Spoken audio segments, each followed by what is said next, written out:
दोस्तों, एक नौजवान औरत होती है जो कि पिछले 3 सालों से विधवा होती है और वह फोन पर किसी व्यक्ति से दिन रात लगी रहती है।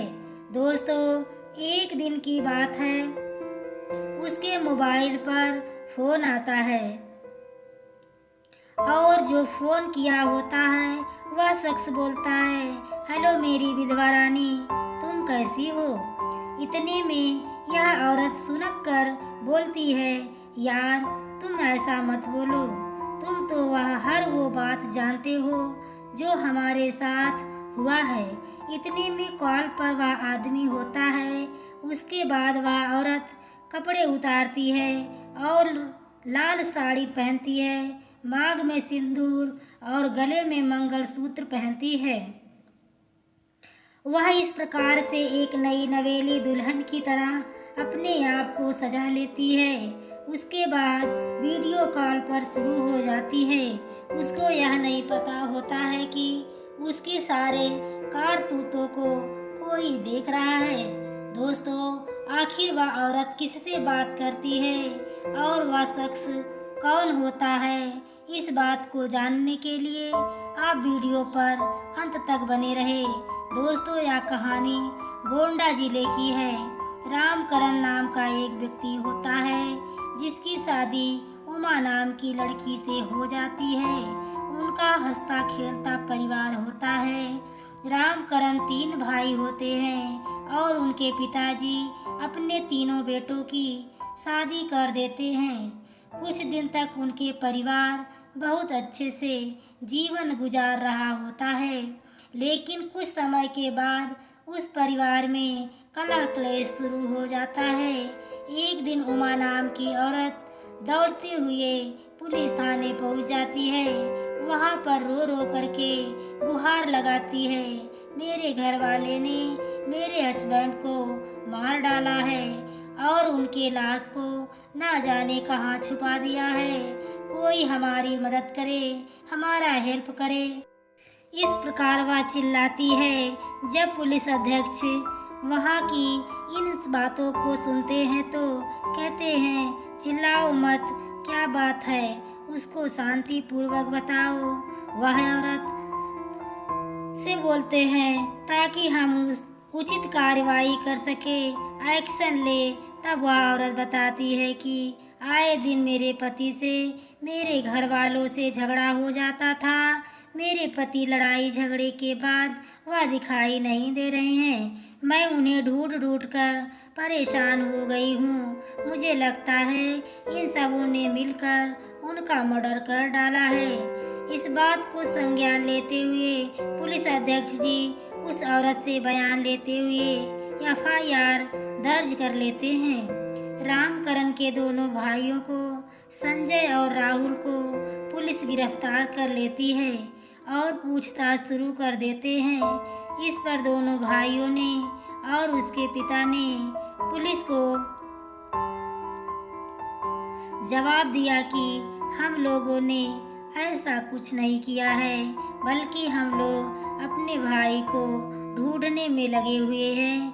पुलिस पूछती है, तुम लोगों ने लाश को कहाँ छुपा रखा है, जल्दी बताओ, नहीं तो हम डंडे से पीटेंगे। पुलिस पूछताछ के बाद उन दोनों भाइयों को जेल में बंद कर देती है।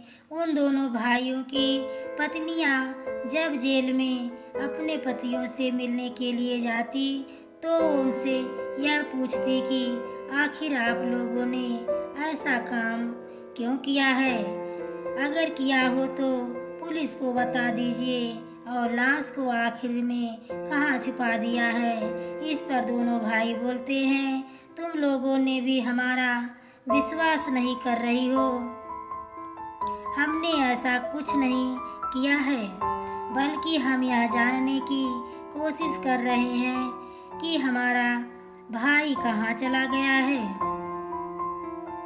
उसकी कोई खबर मिली हो तो तुम दोनों बताओ।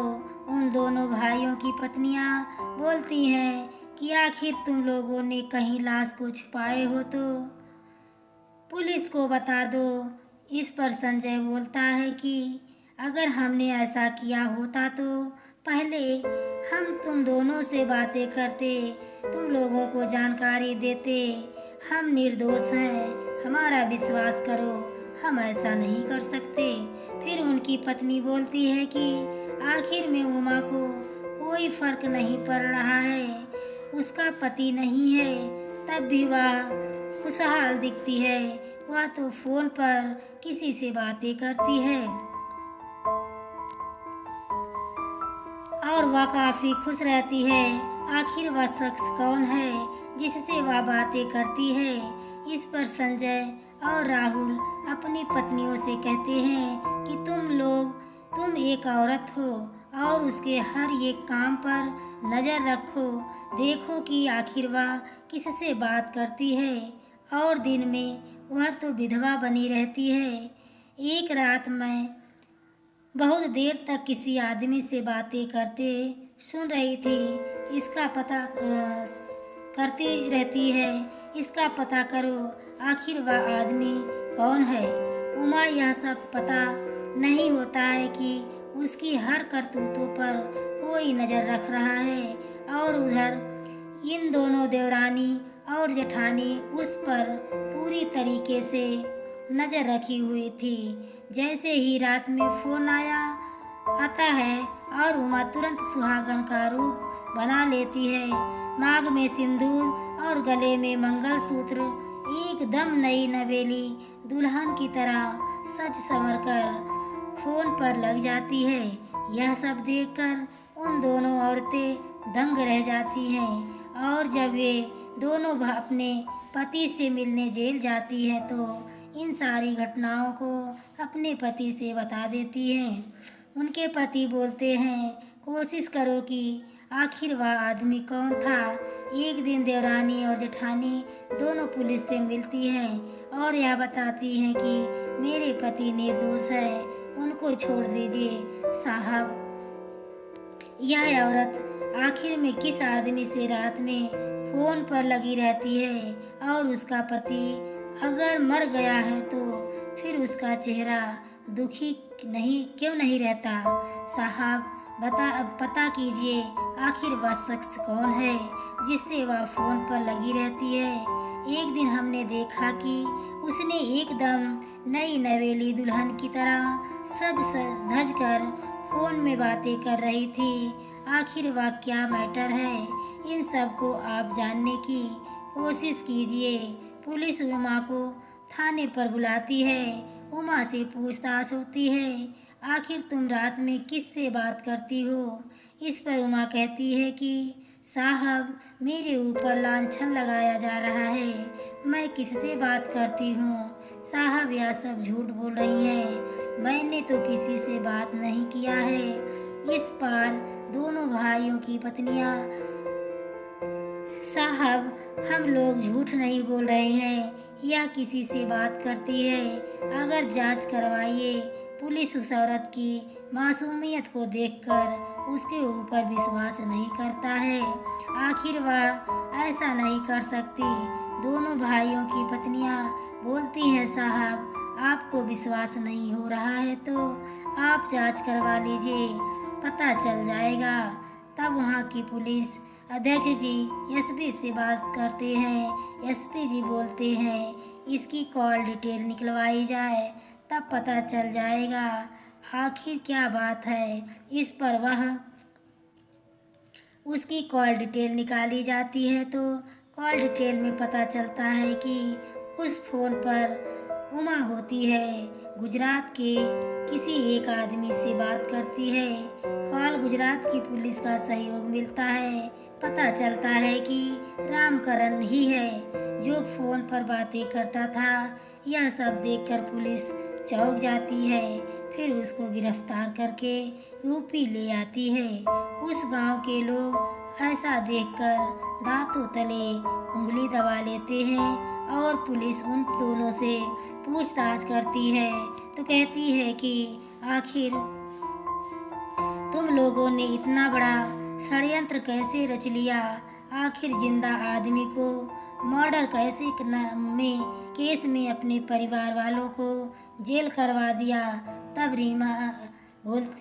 उमा बताती है, साहब मैं लड़ाई झगड़े से तंग आ गई थी, इसलिए एक दिन हम दोनों पति पत्नी ऐसे प्लान किया कि रामकरण तुम रात में निकल जाओ, लोगों को पता भी ना चले, और अपनी पत्नी से कहा कि तुम ऐसा नाटक करना कि लोग तुम्हारे ऊपर विश्वास कर ले और हमारा रास्ता क्लियर हो जाएगा। इस पर पुलिस दोनों पति पत्नी को जेल में डाल देते हैं। इस तरह दोनों भाई जेल से रिहा हो जाते हैं। दोस्तों, आपको कहानी कैसी लगी कमेंट बॉक्स में ज़रूर बताएं और वीडियो को लाइक एवं शेयर करें। चैनल पर पहली बार आए हो तो चैनल को सब्सक्राइब करें। आगे के नोटिफिकेशन के लिए बेल आइकन को ज़रूर प्रेस करें। दोस्तों, पूरी वीडियो देखने के लिए आपको तहे दिल से धन्यवाद।